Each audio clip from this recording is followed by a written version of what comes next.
Hi guys, I'm LowEndFreq and this is Little Helper, and welcome to the Minecraft farming series. This is our first episode today, and we are going to show some of the basic farm mechanics and build a little farm block by block with you so you can get started on your Minecraft journey. So let's have a look at what we have to do first. So behind me, or in front of me, there's a little patch that we've tilled just to show you a little bit about water and how it hydrates the land. So as you can see here, there's a water block in the center, and 4 blocks in every direction is how far water will reach or will hydrate land. So that's 4 blocks in every direction. So if you do some quick maths, that's a 9 by 9 area that one single block of water will hydrate, which is good news for people that want to build some bigger farms. And what we'll do shortly is show you how to build one right next to us. But first, let's have a look in the chest to see what you're going to need to build the next farm.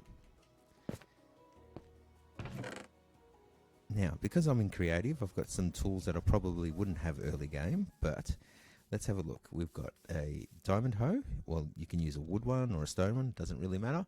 A bucket of water.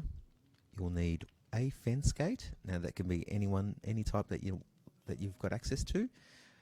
Some dirt if you're not building this straight into the ground. Then you've got a block of choice. This time I'm using oak log. Then there's a fence. So again, you can use any type that you've got access to. Some torches just to light up the ground, and then with your crops it really comes down to what you've got access to. More often than not, it's just seeds, which will grow wheat, carrots or potatoes, and in some cases you'll have beetroot seeds.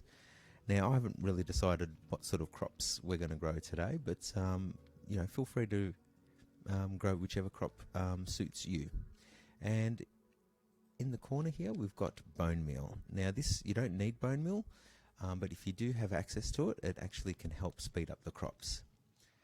So I'll pause the screen there, get your stuff, and then we can move over to the farm.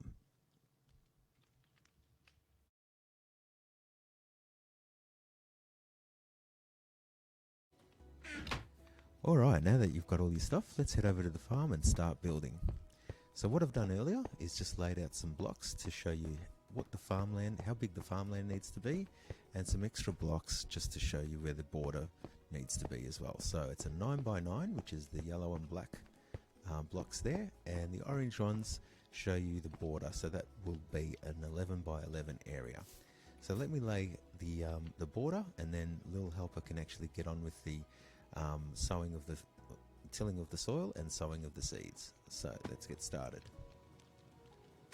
1, 2, 3, 4, 5, 6, 7, 8, 9, 10, 11. And same on this side. Counting 1, 2, 3, 4, 5, 6, 7, 8, 9, 10, 11. Oops. Trying to go too fast. And same on this side. 1, 2, 3, 4, 5, 6, 7, 8, 9, 10, 11.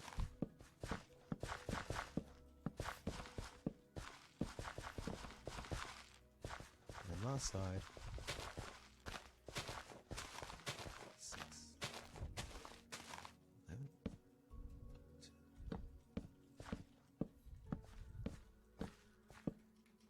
Okay, well the border's in now, and Lil Helper's tilled all that soil and done a great job with that.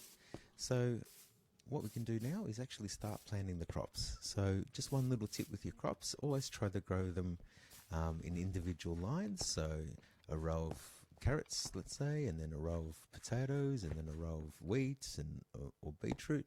That way you guaranteed a quicker crop growth. That's just a little tip that we've learned over the years playing. So if Little Helper wants to do that, I'll get started on the fence.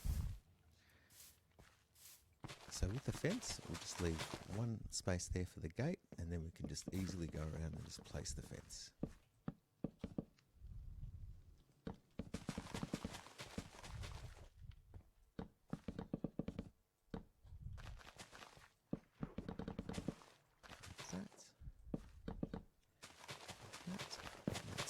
gate. Now the gate really isn't needed, but I like to put gates in there to stop just passive mobs and hostile mobs getting in there while I'm doing some farming. It's just good practice, but it's not entirely necessary. Neither is the fence for that matter. It just depends on your world and how safe you want to be. Anyway, once you've done all the crops, and it looks like Lil Helper's done a great job here, it's one last step, and that is torches. I like to light up the area quite well, so that way you can ensure that the crops grow at night, and also light up the area when it's dark in case you're doing some farming at night to stop mobs spawning inside the area. There we go. Little Helper's just done that as well. And I think that is it. That is the farm complete. As you can see, it's looking pretty good. I've got the tick speeds up pretty high at the moment, so that's why the crops have grown. So yours might take a couple of in-game days to get going, but or unless you've got some bone meal, and if you use the bone meal, they'll grow instantly under your feet. So if you've got that, use it. Otherwise, just sit and wait and your crops will grow. What's a good idea is probably doing a couple of these, so that way you've got heaps of crops growing at different times, so just to ensure you've got as much food as you need. But this area here will do you just fine, especially in a single player world. That's enough crops to keep you going for days and days and days. Okay, so Little Helper, I think that's it for today. I think as our first farm, it's pretty good. It's pretty thorough. I'm pretty happy with it. Are you happy with it? Yeah, cool. Okay, well, until next time, guys, thanks for watching, and we'll see you next time. Bye now.